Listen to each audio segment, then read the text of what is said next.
It's so rarely about you, and that should help you exhale. The source for much of our anxieties comes from concern about what people are thinking about us, especially if you are under the age of 30.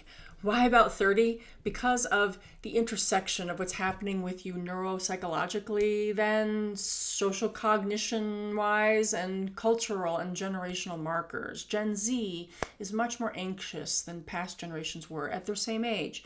So this video may be especially helpful to this cohort. Now, we are usually thinking about ourselves, and we know this from fMRI and social cognition research. A study from '97 found that 78% of conversations involved talking about oneself and one's own perception of the world.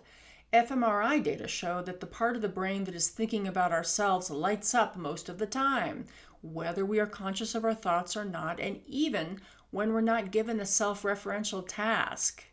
So logic would tell us that if we are neurologically proven to default to thinking about ourselves most of the time and to be thinking through the lens of our own orientation to life and people, which is another research-backed truth, that there's very little space in there to be pondering what others may be thinking about us. There just isn't enough space, time to allow it that often.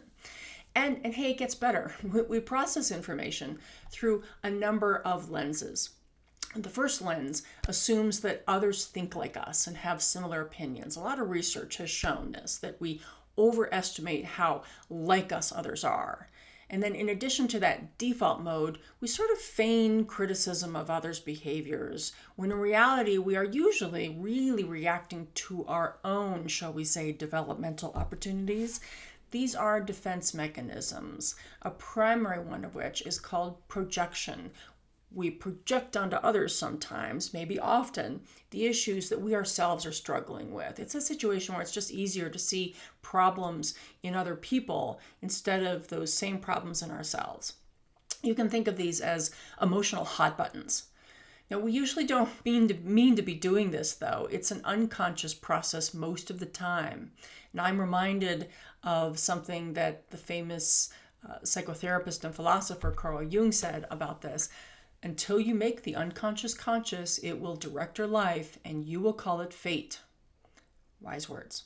Okay, now add all of this up, and you see that we are self-referential humans with little conscious interest in others, except in so much as we are considering how their behavior impacts us. Now, we could be doing good for others in the process. Let's bring this up. This is definitely possible. It's not like we're just selfish beings all the time. But fundamentally, we are first interested in our own feelings, our own well-being. And it's not a bad thing. It's what living things do to keep living. The great news here, why I'm telling you all of this, is that your angst over how you came across in that meeting, or every facial move you made, or that someone else made in that last interpersonal thing you did, is like 9.7 times out of 10, a grand fictional narrative that you've made up in your mind and that you keep thinking about on repeat. Sometimes. What is the way out of this cycle of anxiety? All right, well, when you start doing it again, first thing, say to yourself or out loud this truism that you just learned. Research shows that most people are thinking about themselves and not me, almost no matter what. Say it 100 times a day if you need to. Now, you should be conscious of the reputation that you're building with others, yes. So let's talk about that. So this advice is not saying to just not consider your impact and assume your behavior should just be accepted all the time, no matter what, under the heading of I'm just being authenticity. No, you need to get better at work and life and notice the impact that you have on others. There are times and places for certain ways of being. But the way to approach reputation management is to build strong empathic relationships with others. And it's largely by using a secret sauce of active listening. And if you've tuned into this channel at all, you know that I talk a lot about active listening skills. And here, listen intently with the goal of summarizing at various points, say every few minutes or so, what you heard from that person.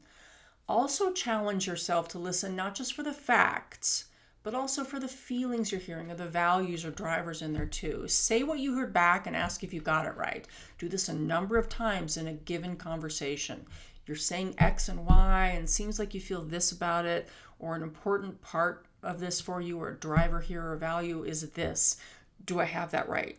Do this summarizing a number of times. And doing this is magical and does two very important things. First, it takes the focus off of you, where it rationally does not deserve to be, as we've just established, and gives you a task, gives a task for your brain to pay attention because I'm going to need to summarize soon, you say to the brain. Second, it builds trust like nothing else will with that other person or people. How often do people really listen to us like this? Hardly ever. You will build a strong reputation by being that reflective listener.